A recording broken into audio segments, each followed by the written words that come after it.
Welcome to Uncontained, episode 161. I'm your host, Aaron Static Render, and on the show today, I have a return guest who originally appeared on the show on episode 38. So it's been a while since I talked to him, and just recently got a message on Instagram from him saying, "Hey man, I am currently working editing video for Joe Coy and Fluffy, also known as Gabriel Iglesias.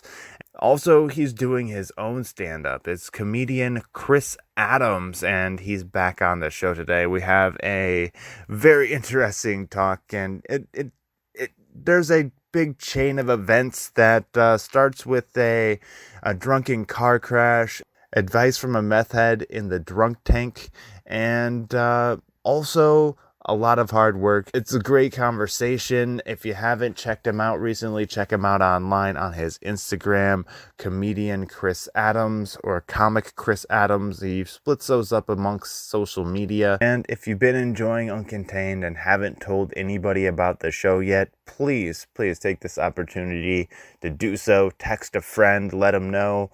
Text a friend and let them know about Uncontained, or share the episode on your favorite pod player. Either one works. I just want to thank you for listening and supporting the show. So I won't keep you waiting any longer. This is my conversation with Chris Adams. Chris Adams on the line today, or we're talking to Chris Adams today. How are you doing today, Chris? And welcome to Uncontained. Hi, I'm doing very well, and I understand what that feels like, slipping up with your words. In fact, I was just about to do it right there. It's all good. Now I got to leave my mistake in. I was about to join you because if you join someone, it's not a mistake; it's part of the show. Exactly. It's like Bob Ross and Happy Accidents or something like that. Oh, I learned about him through a friend. Dino is a friend of mine, a comic that I work with at work, and he was telling me that he used to be a drill instructor. Had no idea. Like Army, yes, military drill instructor. Absolutely. And he quit that job, vowed never to yell again, and that's how he became Bob Ross.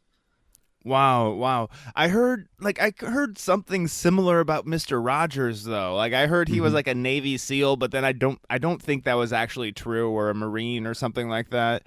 But it was like he always wore long sleeves to cover up the tattoos. Then I don't know. I just can't see him as a former Marine teaching you how to tie your shoes and talking to puppets in Trainland, you know?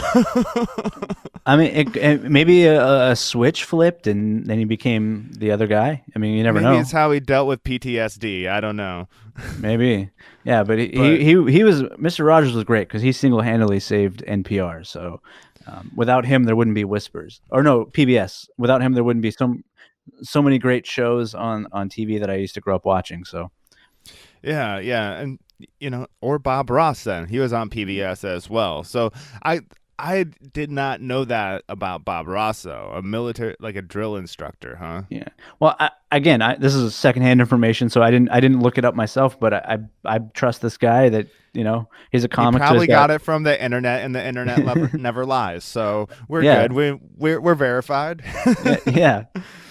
This is the #1 podcast, and I'm not lying because this is the internet. Yes. And, could you imagine, though, if Bob Ross did the painting show but kept the drill instructor attitude? Let's put a tree standing at attention right here, Private. Now we're going to make a river so we can formulate our front. Or, I don't know. I'm just making crap up right now. But it'd be a totally different show. Here, all the trees are equally worthless. You're all shit to me. Yeah. No tree should be happier than the other. Yeah. Is that tree smiling at me? Yeah. All right. Now we've gone too far. Bob Ross, military. My world just changed today. Yeah. So let's talk about you, man. What have you been up to? It's been a long time since you've been on the show. Yes, I've been doing quite a bit. I've stayed in comedy because that's what I said last time. So I haven't quit that. I still do that almost every night. In fact, actually, I get up at 6 every morning and write Okay. write jokes, and sometimes it makes people angry, I guess, but whatever. Makes people angry to write jokes at 6 in the morning? No, just the jokes that I write. I Oh, okay. I was just picturing your roommates being all pissed at you. Damn it, Chris, you're up early writing jokes again. No, I actually don't have roommates. I live on my own. But so I get up at 6 every morning. I go get a coffee. I write jokes for a few hours. Then I head into work where I don't know if I should wait for you to ask what I do, but I head into work 8 hours. Then I go after work usually and do stand up for another few hours. And then I go home, sleep, do it all over again. On the weekends, I sleep in. Okay, But that's nice. yeah, but my everyday is just like I'm trying to become the best comic that I can be, and that requires a lot of work actually. So, and I don't mind. Awesome, man. Awesome. So, yes, let's talk about what you do for work now. You were doing like sound on movie sets before, Yes. and but now you've taken it to another level. So what's going on in your world right now, Chris? Right now, I do video editing for a management company that handles pretty big name comedians that you've all probably heard of and seen. We deal with Joe Coy and Fluffy and Ian Bagg and many others. And Okay. so I do for the bigger comics, I create their advertisement for the television. That's what I've been doing for them. So I create the TV spots, and then we send them out, and they get aired in whatever market they need to be aired in. For the comics that aren't on that level, I get to create their web shows and podcasts. I get to produce, help put together elements, and I do live switching through Wirecast. That I use that to create the show. I get to do segment producing where I get to kind of help them develop a segment into an actual part of the show, and then I'm even in on the promotion and other aspects of it. So that's basically what I do for work. That's awesome, dude. So you got it into doing some video editing, creating promos, Hmm. and stuff like that. Are you still doing film work or? No, right now, no, I am not. I will be working on a short, but I wouldn't call it. It's not a film. I mean, everyone shoots nowadays with digital cameras. Uh, Yeah. I I don't really have a desire to do film at the moment because I just actually like what I'm doing. I create content for people, and I just keep pushing on creating as many different types of content as I can. And I actually love what I do, so I don't need to do film. That's awesome. So, do you actually get to interact with the comics that you work with, like Joe Coy or Fluffy? Uh, those guys more rarely. I do see Yeah. them every once in a while. I'll when I see them out or when they come in the office, I'll interact with them. But for the most part, not those guys, not as much. But the other comics like Ian Bagg, I produce his show called Ian Bagg Bought a House. Okay. I deal with him one on one, and then we get to uh, I do another show called The Best of Everything with Ruben Paul and Johnny Sanchez. I deal with them one on one, and I help put together segments and create graphics and create a whole. It's like kind of like creating television because I have worked in television since we last talked, or maybe Yeah. I had lost my job in television, but I've done television work before, and this is basically kind of like television but for the internet, and I love it because you have more freedom to do whatever you want and be more creative. Cool. So, I actually got two questions that I want to ask at the same time, but I got to pick one to start with. So, I'm going to go with Sure. this one first. Now, when you do interact with the comics, are they aware that, first of all, are they aware that you do stand up comedy? Yes. I don't tell them right away, but eventually I go, hey, by the way, I do it, and that's actually helped me get a gig at the Brea Improv. I don't know if this will be out after or before, probably after. So I'll be at the Brea Improv April 5th. By this time, it may have already happened. The gig may have already happened and it may have already been amazing. Yeah. Um, and then also on June 19th, I'll be there as well doing another guest set for a different comic. So I am, they are giving me opportunities just to do my thing, and I'm not squandering that. That's why I'm going out every night to do open mic, which is very painful. It's not like doing a show. It's a lot of weird egos, and you're like, this doesn't make sense because, all right, And you're but doing it in front of other comics other than rather than audience members, you know? Yeah. Absolutely. Yeah. So it would be like if you podcasted for a bunch of podcasters and they were looking at their phones. Oh, I could do a podcast about that. You know, that's what they're thinking. They're like, oh, my podcast on that subject is better. That type of thing. Yeah. But it makes you great for when you have an audience because you're so much more appreciative and your energy is up. So I've been, I'll bomb with stuff I know is killer, and I'll be like, huh, that's interesting. And then but it's all part of it. That's how you get good. And my daily writing has led to me being able to write jokes so much faster. I pump out like at least 3 just stupid jokes on the internet. Like I don't even mean anything by half of them, but I just pump them out every day just to as an exercise for myself to practice always writing. And it's been slowly getting me more and more people interested in wanting to see me live, which is very different than what I'll do on Facebook or Twitter or Instagram. So, yeah. All right. Now, have you actually been able to get feedback on your stand-up comedy from some of these comics that have the big name or the shows already that you're working with? Yes. In only one of them so far has seen me perform, and that was Eddie Ifft when I worked for him and Jim Jeffries on their podcast. But that was a while ago. It was actually before I had the job I have now. So that actually, the reason I have the job I have now is because I did their podcast and I worked for free for a while. So I always say, just do something, even if it doesn't lead to anything, because work makes work. But, Eddie Ifft had me open for him one time at the Ice House, and he was, he's like, "Whoa, you're actually not a bad comedian. You're not." I thought you were going to be terrible, and you're not. So that's a big compliment from another comic. Yeah, that's almost as good as your dad saying "I love you." So almost. Almost. There's still that hole, but I'm filling it slowly.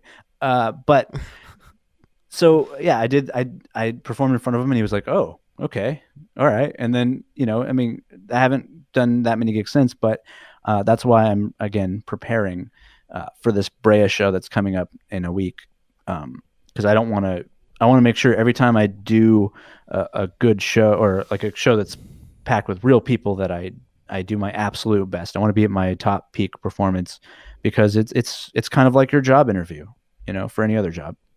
Yeah, definitely. That's awesome though, that you've been able to get some feedback and that you're getting some opportunities out of this job. Yeah. All right. When is that second show you have coming up at Brea? That will be that'll be a Sunday, actually, June 19th, Sunday. I'll be at Brea doing a guest spot for the very hilarious Eric Rivera, who just hopefully, I think his HBO set will come out in that month. So it'll be really exciting. Very cool. Yeah, I'm super.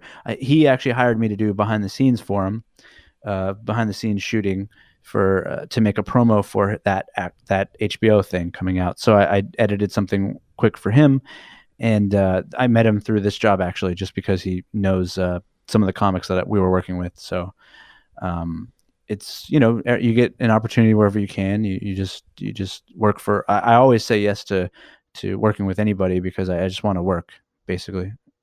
Yeah, that's a good philosophy right there. As long as you can say yes, you should be saying yes. Yeah. Now, speaking of opportunities, how did you come across this opportunity? I think you touched on it a little bit, but how did you make the transition from where you were when I last talked to you to where you are today? Well, that's a kind of a long story, but I should start. It really, to me, it all starts in one place.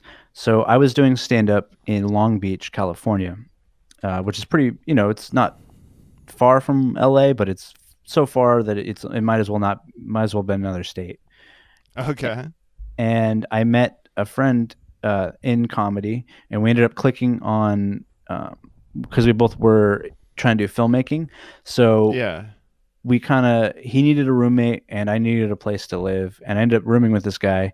And then I ended up doing making documentary shorts for him, just to make something, just because I just enjoyed making and editing and just doing something. I just that's the way I've always been.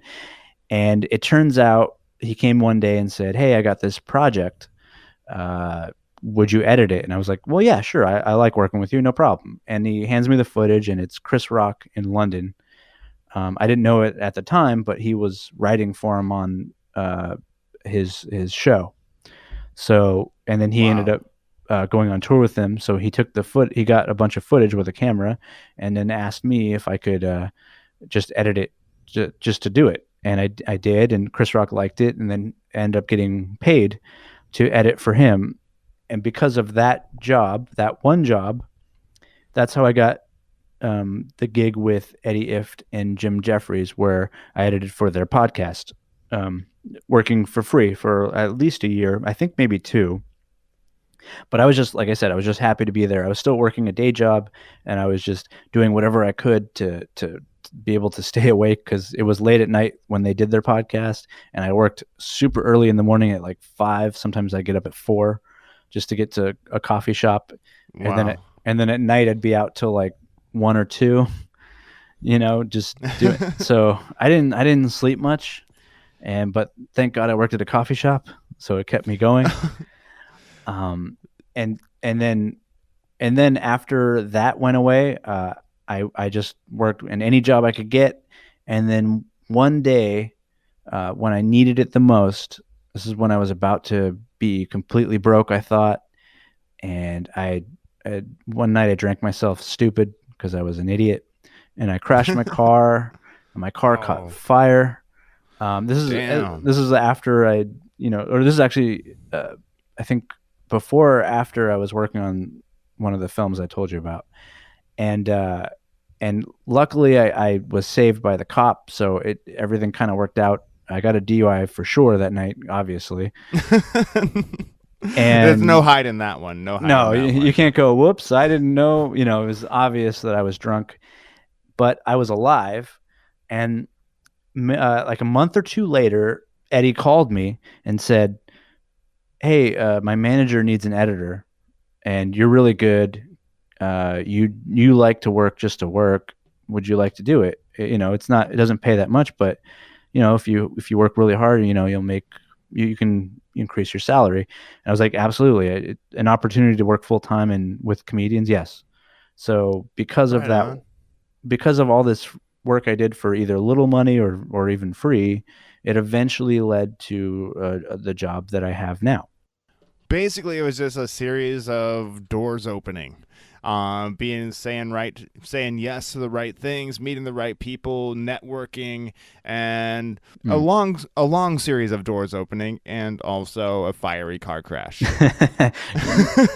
Yeah, actually, yeah. That could be the name of the episode, A Fiery Car Crash. A fiery car crash. That could very well be it. We'll see. We'll see. Maybe we'll have fiery car crash with Chris Adams on Uncontained.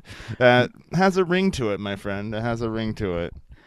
Yeah, but it was a series of doors and a series of always being open to just work, even if it didn't lead to anything right away. And I mean, I'll be 100% after working with Chris Rock in the very early on in my career. It made me a little upset that nothing was working out after that.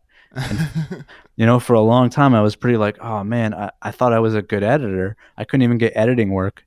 And I had gotten like this one job I don't know if you heard of LATV, but it's this tiny station here in Santa Monica. And Okay. it paid decent. It was like, at the time, I mean, I just gotten out of college, but 15 an hour was like the most money I had made ever in entertainment. So I was super stoked to get it. And then the company went under and I got laid off. And so this is like, and then I got the Chris Rock thing and I'm like, oh, cool, I'm back. but then that didn't lead anywhere. So I had to work at a coffee shop forever. And for 8 years, I worked at a coffee shop, but those people ended up being amazing. And like still to this day are people that would still like contact me and be like, hey, it's great that you're doing well. So, even something you don't want to do could lead to something good. You just have to have a good attitude about it. Yeah, definitely, man. And sometimes, especially the things that you don't want to do will lead to something good, Yeah. It's like, not everybody wants to go work for free, but, doing that will help, put in get you in front of the people that will possibly give you a job later.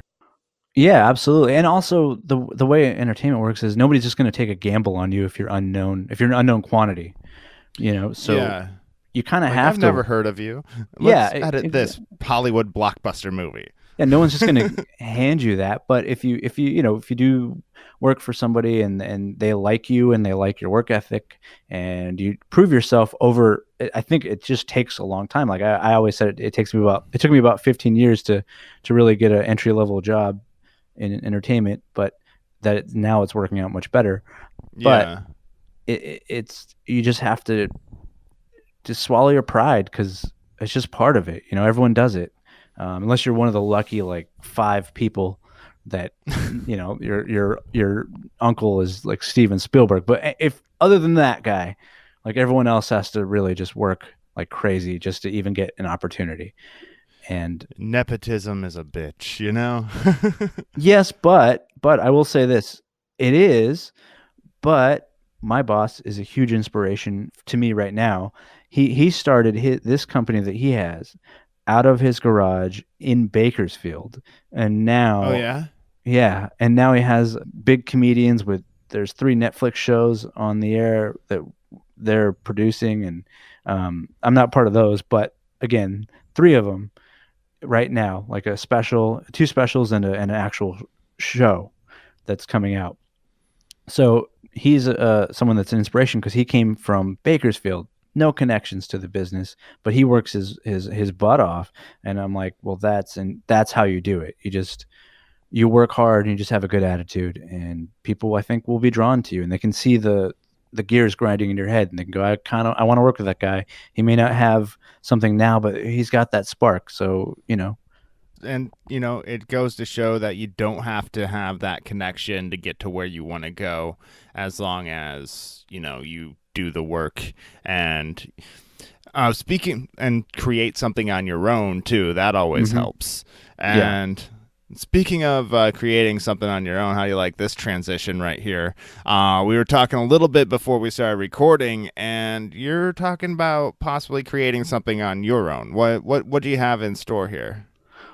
Well, I am creating. Well, I'm constantly creating shows for the comics, but I'm also on my own. I am directing a short, so it's not a film per se, but it's a comedy short that I love the script. I know the guy. Again, I met him just through stand up. That's the only way I met him, because also I've been really funny for a long time, so people want to work with me. I'm not tooting my own horn, but it is true. I'm sorry. It was just funny how you said that. So I guess it's true. You are funny. Yeah, thanks. But people like to work with me. So this guy I've met, he's seen me do really well in stand up, and then he knows that I've gone this other route too, which to me has been the same career, because I've always done stand up and film or television type work the entire time I was doing stand up. So I've done both at the exact same time, and then they finally now lined up. But he gave me a script. He goes, I want to work with you. And I was like, yes, let's just do it. I have weekends free. We're going to go on a location scout this weekend. I've already got an actor lined up that used to be on Mad TV, so I'm excited about that. The script is awesome, and I hope it gets some legs, because this guy's been just on his own. Again, he has the same work ethic. He just puts out stuff, and he's been getting into festivals, and his writing is getting noticed by actual television companies. So Nice. I'm like, I want to work with anyone that also has a drive and is cool and just wants to create good work. So we kind of share that. And he was like, yeah, you can direct it because he's going to be in it. And I'm like, I will not turn down this opportunity, and I'm going to work as hard as I can to make sure I don't mess the script up, because as a director, you're just trying to not ruin a good piece of writing. So, but again, this is all on my own. I'm just doing this just to show that I can do other things besides producing web shows. So no one's going to give me an opportunity to do it. I might as well just do it. Hell yeah, man. That's a great attitude to have right there. And I believe it's essential nowadays, but what do I know? Well, you have your own podcast. I do, and I was really happy to hear like when you messaged me just a little while back, being like, "Hey, dude, I got some cool stuff going on. I'm now doing some like editing for Joe Coy and Gabriel Iglesias." I'm like, "Oh, dude, that's awesome! I'm excited for you, and wanted to have you back on the show to talk about it." And I love when past guests of mine, of course it's all due to the show, being on the show, that everything happens for you, and we can just go ahead and admit that right now. But no, I'm happy to see things like coming together and things going well. Well, I can say this. As I learned from this guy that was coming down off of meth while I was in DUI jail, everything happens for a reason, and so being on your show helped boost my career. Thank you. Maybe now we have a competition for the show title: A Fiery Car Crash, or Things I Learned in Jail from a Meth Addict, or something like that. So there's competition for show title now. Where will it go from here? Only up, my friend. Well, like I've always said, my life was pretty crazy, like early on. When I was born, my mom was addicted to heroin, so I was a heroin baby, and we ended up being homeless a lot of my life. And then I started doing many terrible things, but I always say that it gave me perspective, because no matter how bad I fail in life, I'm still failing up. So it's true though, man, and and that beginning helped shape who you are now. Yeah. Maybe you wouldn't be as driven if you were born into a cushy life. Probably not. No, and I don't think I'd be as funny, because I do believe that you have to have. I don't think you should have what I had. I wouldn't recommend it for everyone, but I will say that it gave me I'll make fun of anybody, anything, no matter what. I don't care, because I've lived a tough life on my own, and I came out of it pretty happy. Like I'm grateful now. I'll give you an example. I was with Joe Coy in Sacramento when he sold out the Fantasy Spring, wherever he was. He sold this spot out, and he was so excited. He bought us all a filet mignon dinner, and just the joy on my face as a former homeless child eating actually made him laugh. So I'll say that it gave me just a great sense of joy that maybe you don't get in my writing on Facebook, but I am just happy, and I just goof on everybody. I try to pretty equally. So that's why I have the perspective. Is I'm happy in a way that I had a tough life, because it made me grateful for any good thing that happens. Definitely, dude.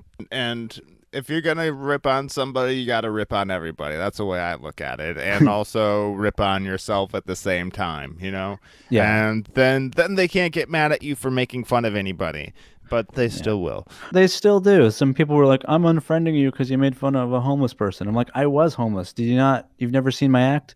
Okay, whatever. You don't know that I lived that life, so I'm allowed to. If anybody is." Yeah, I did a stand-up show in Berkeley a few years back. It was an open mic show, and I did something talking. It was after when I first moved out here, and people were always asking me if I had culture shock, and I was like, there's only a couple things that like gave me culture shock, and that was like the price of housing and seeing a bum shit in the street. Yep. They do that. Then somebody came up to me after the show and was like, that bit that we were talking about bums, that'd be a whole lot funnier if instead of bums you said homeless people. I'm like, You know what? Okay. That is ridiculous because my brother said hobo because I figured that sounds more delightful. Hobo, Yeah. right? My brother said that to somebody and they're like, "That's offensive," and I'm like, I think people just get offended by anything now, and I don't care Everybody anymore. wants to be I think everybody in some way wants to be a victim, so they have something to complain about. Yes, I do agree with that. Especially comedy now, it's gotten worse. Everybody says this, by the way, all the top comics. Like, man, comedy, it's weird now.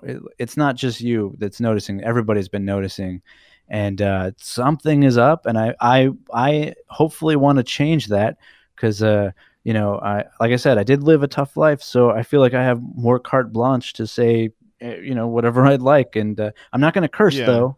I'm not going to curse because well, sometimes I do if it's a bar show, but I try not to curse because I try and keep it cleanish. But my life is dirty, so what can I do? Right on, man. So, is there a reason why you decided to go clean-ish? I think I was always cleanish, but I've decided to not curse just because, as a challenge of my writing, just to see if I could, if my writing is good. In my opinion, if you have good writing, you don't have to curse, but I still can, but Yeah. I shouldn't have to. That's why I do it. So All I right. try to be just clean as an exercise, and now I just do that all the time. Except for again bar shows, you kind of have to hit them hard because they're drunk. Yeah, you need to grab their attention with everything else going on, you know? It's awesome that you've gotten to where you are over the last 120 some episodes. That's how I measure time now in episodes.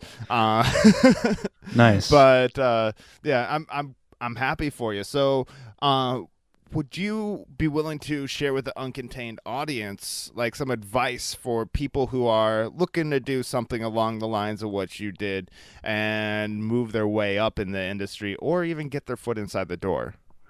Yes, I would say like kind of like what I was saying, but it's worth repeating. Just if you truly love just to work, make work, because even though it may just be for you or it may just something you just put on YouTube, if it's good, people will notice, and then eventually it may not happen right away. It took me again a long time to get where I'm at now, but people will want to work with you, especially if you do stuff. And I live by a principle that I learned. I forget where I learned it, but it's called the Pareto principle. It's an economic Hmm. principle. So it's an 80-20 rule.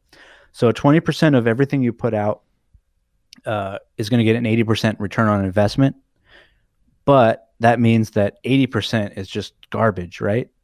But the good thing is, most people aren't going to remember the 80%. They're only going to remember the hits. So, Yeah.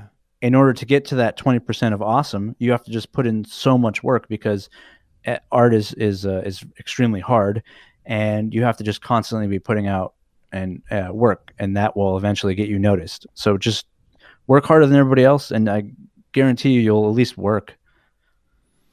Right on, man. When you said 80-20 or 20-80 rule, I couldn't help but think of mullets. You Well, know, 20% in the front, 80% in the back. and 100% Yeah. wrong. And 100% wrong. Yes, it all adds up. It all adds up. All right. So now, what are you currently doing to promote yourself? Like whether it's stand up comedy or as an editor? I don't promote myself as an editor as much because luckily I have a good enough group that of people that I don't have to do that anymore. So luckily those days are behind me because I hated. I'm not a great self promoter. That's probably why my career in stand up has been where it is. But I am learning to write jokes for stand up. I'm learning to write just stupid thoughts every day. So I set a goal. So I have to write at least 3 thoughts a day, even if no matter if they're that funny or not, just three a day, 3 a day, 3 a day, every day, every day, every day. And it's starting to actually get me noticed because I wrote some joke today about Cardi B. It was seemed to be very popular. It was I think Cardi B drugged and robbed all of us to convince us that she was a good rapper. I actually Um, saw that one today, oh, and nice. I'm in my feed. So yes, I actually LOL'd at that one. Oh, nice. Okay. I think I said it wrong, but it was written better. But that's just because I just write every day, even if they're not funny. I just write and I just write and I just keep writing, and then I also, on top of that, I'm writing stand up every day. Like it may just be an idea, but I write something new a day, and Okay. I keep those in separate places. So I have the social media jokes that are just throwaways that I would never use on stage, and then I have stand-up jokes and just the act of writing, and then I'm also doing like my own little web show for, I don't even know what it's for. I don't know why I'm doing it. I'm just doing it because it's, you might as well create something, where I just talk about a subject for like 9 to 10 minutes, and just whatever comes to my mind, I just let it roll, and I put a little bit of production value. I put a title card, an end card. I put a clip of something I've edited, and then a stand-up short clip as well. So that's Okay. another way to promote me, because you can see that, oh, he does stand-up, and oh, he can just talk about subjects, because I am well read. I learned to read at a very early age, because when your mom's on heroin, you have to do something. Uh, so I read, and even when I was in grade school, they're like, you have a college level reading comprehension. I'm like, yeah, oh yeah, it's because I was reading since I was, when other kids were reading, like learning how to pronounce go spot go, I was like, I already read the sentence. Why are we struggling? I was kind of annoyed with all the other Yeah. kids. So I've always had a high level of reading, and I constantly read as much different types of stuff as I can, which can get me into trouble actually, because I'll know things before others do, and then I'll make a joke about it, and they're like, that's offensive. And I'm like, well, just wait. Just wait a Wait, minute. wait. It'll all come around. You'll get it. Yeah, you'll get it. It's just, you got to wait. I just happen to know before you do. Hold on. It's not actually offensive once you learn the truth. Wait a minute. So, Like, do you have an example of that? I can't think of one off the top of my head, but I've made so many stupid remarks, and then like I might have been a Jussie Smollett thing or something, where people thought it was real, and I was like, this isn't even real, and then they got mad at me, and then it ends up being fake. you know, Yeah. uh, it's like I knew, like right away, I could tell the story was completely fake just by how this is what happens when actors write their own scripts. Don't let them do it. They're not good at it. So I just knew right away, and other people were like on board, and I just waited. I hold back, I wait, and but I usually see things early, which is kind of annoying. Yeah, yeah, he could have even been like, hold on, you'll see. He offered to hire me to do it, or something along the line. I wish I thought of that. That's a good joke. Well, it's kind of old now. It's too late, but Timing, that's the biggest thing with comedy too. yes, and actually, I always say this to comics. A lot of it is timing, even almost more so than the words. It's the timing and the inflection and the pausing and all these little things that no one thinks about. But I actually worked on for about 4 years straight, where I was like, let me just go up with no material and see if I can just get it off of sheer presence. And I was terrible for those 4 years, but it trained me to where now I can, even when I do my material, it's more natural and it's more fluid, and it's like, wow, people are like, wow, you got, like, every time you go up, it's like boom, boom, boom, hit, hit, hit. It's because I worked on that skill set, because I knew from early on that comedy is really tough, and it's not just the words you write, but it's like it's things you wouldn't even think about, like where you look, and if you pause at this moment, or if you, like, what's the inflection on that word. It's so many little things that people don't Yeah, even think about. could be as simple as moving the mic stand behind you instead of standing with it in front of you, or Oh some yeah. of those little tricks or things like that. But yeah, I get. But like, so you went up without, for 4 years, you went up without any material in mind and just went off the top of your head to try to see if you get laughs, or Well, not exact. like I just try had to do it with like miming. no. Well, I talked, because that'd be Okay, good, I did good, good. talk. I'm not Billy the Mime, although great comic. But what I did was I kind of had an idea of, like, oh, I kind of want to talk about this, and then I would see if I could come up with like 5 minutes on just that. And a lot of times it was pretty awful. But I would find a joke or two out of that 5 minutes, and then that would go in the act. And that's how I wrote. I wrote on stage for about 4 years, and it created some of my better jokes because I don't think it's like a sink or swim moment, and it makes your brain have to go on hyperdrive, and then you end up writing things that in a way that you wouldn't have written it if you wrote it down on paper. Very true, because talking and writing are two different arts. Absolutely, yeah. You know, like you could write something and then read it and it sounds robotic. Yeah. So I did that for about 4 years, and I think it trained me to, and I almost want to do it again because maybe not 4 years, maybe like a week or two, but it just opened me up to talk about different types of subjects, and I think it kind of made me different than a lot of comics, which is good. So it helped me develop the material that I do now. Yeah, that's awesome, man. It's a cool approach. I was actually challenged to do that by this stand-up comedian. His name's Bruce J.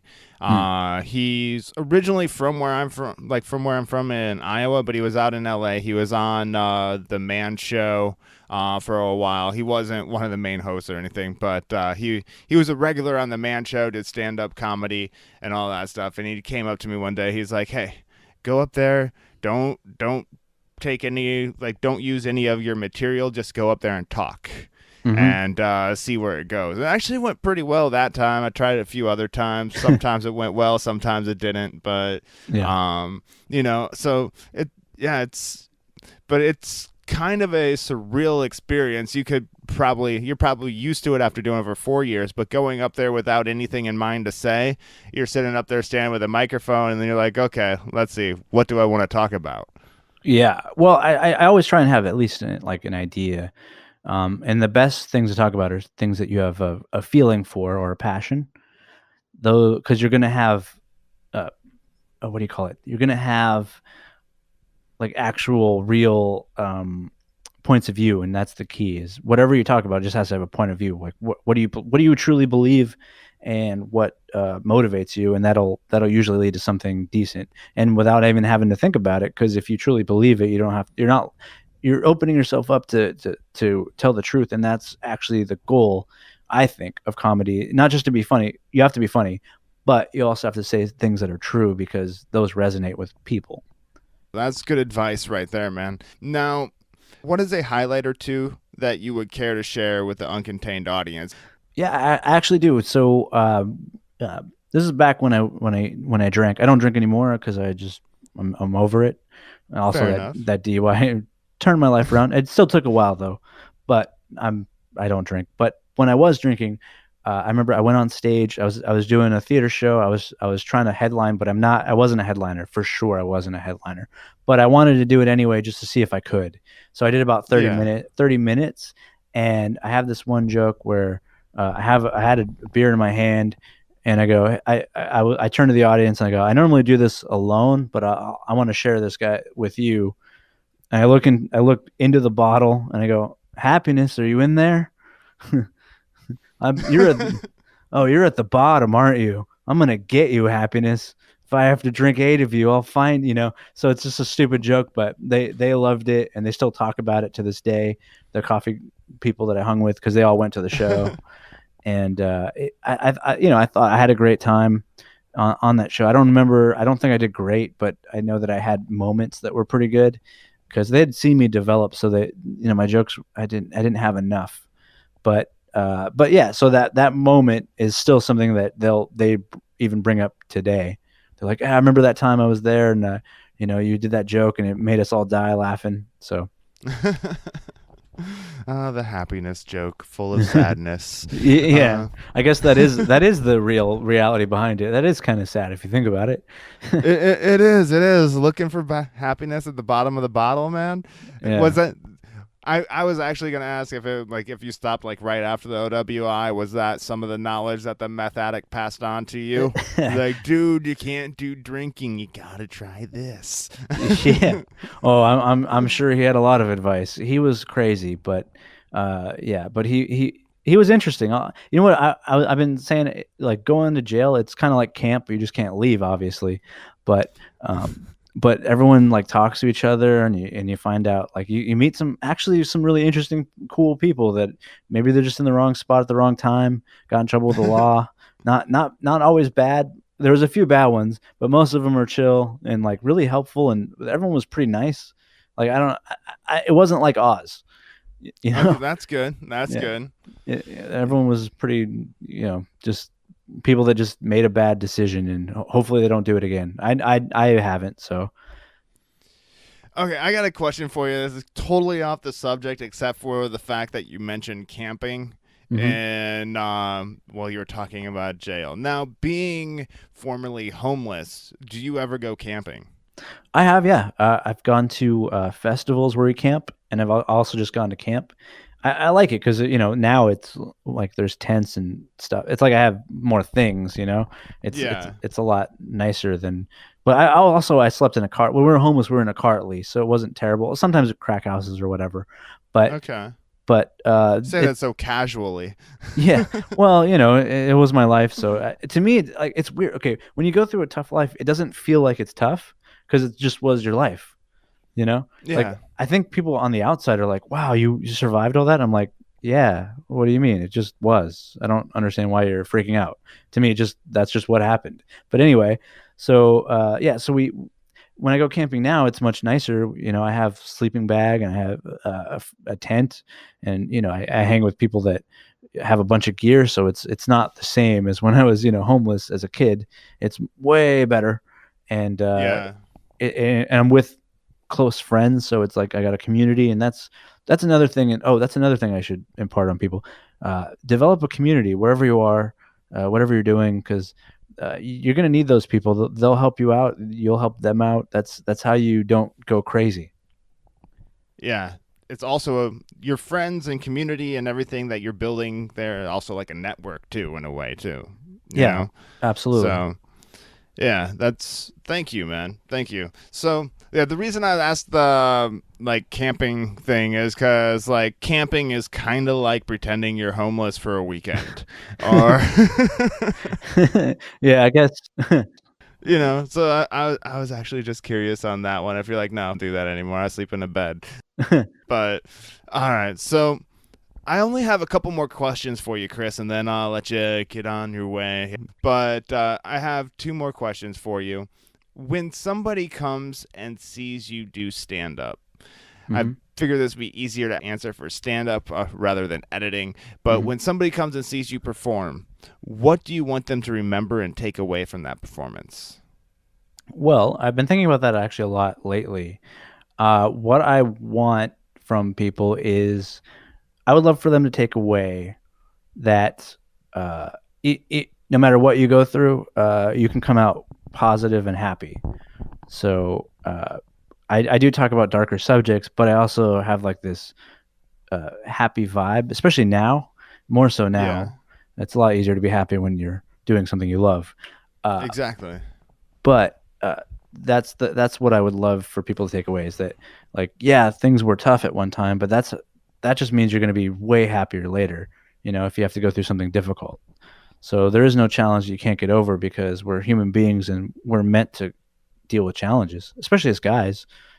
Guys are very like, give me a task, let me figure it out. It's a problem. I'm going to get this done, and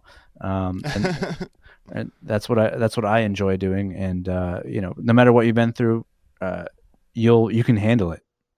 That's awesome. I actually had was talking to somebody I am blind in my right eye. I have seizure disorder and everything like that. And somebody was telling me I don't know how you how you dealt with that or went blind in your right eye at 27 and stuff. I was like, people don't know how resilient they actually are until they actually have to deal with something, and it's like once you're actually in that situation, I'm using the word actually a lot, but I'll roll with it.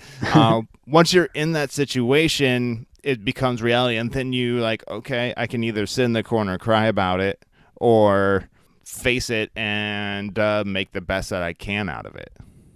Absolutely, and that's and luckily, I think we've all evolved or we're here because we're from resilient stock. Things didn't go well for most of history for people, and we just learned how to deal. And so we don't realize it because today everything's pretty easy, but we're all pretty strong and we can handle almost anything.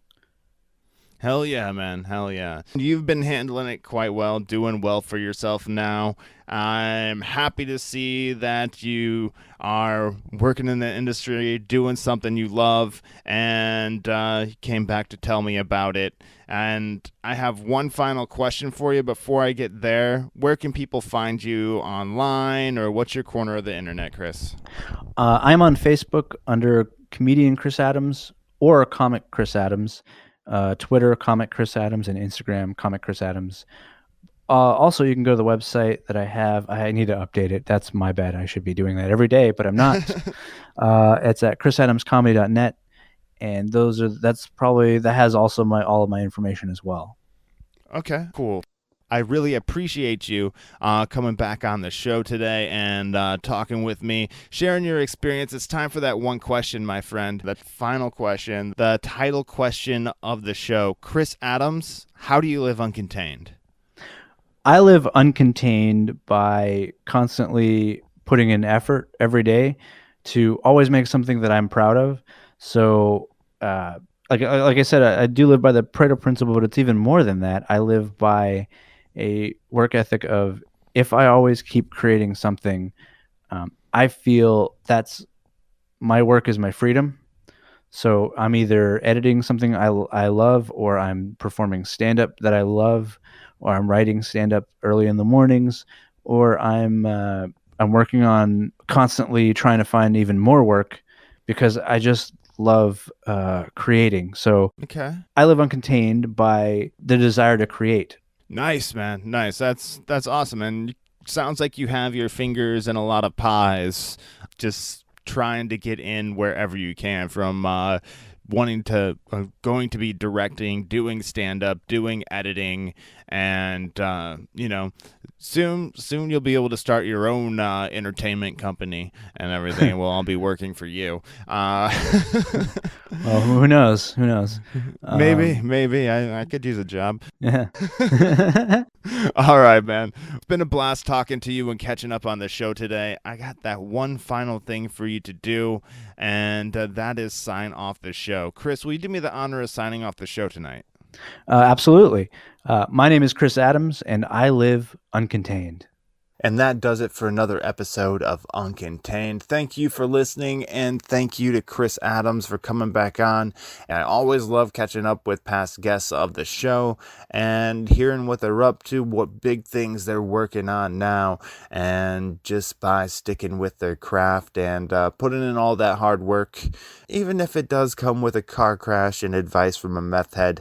Those are just interesting details along the journey. And I couldn't be happier that Chris is doing what he's doing right now. So thank you for listening. And if you're not subscribed to Uncontained yet, what are you waiting for in your favorite pod player, or whichever pod player you're listening to this in right now? Click the subscribe or follow button. And you can also follow us on social media at Uncontained Pod across Facebook, Instagram, and Twitter. And let us know what you think of the show here. Hit me up and let me know if you ever had advice from a meth head in a drunk tank. It could be an interesting story. Anyway, until next time, live uncontained.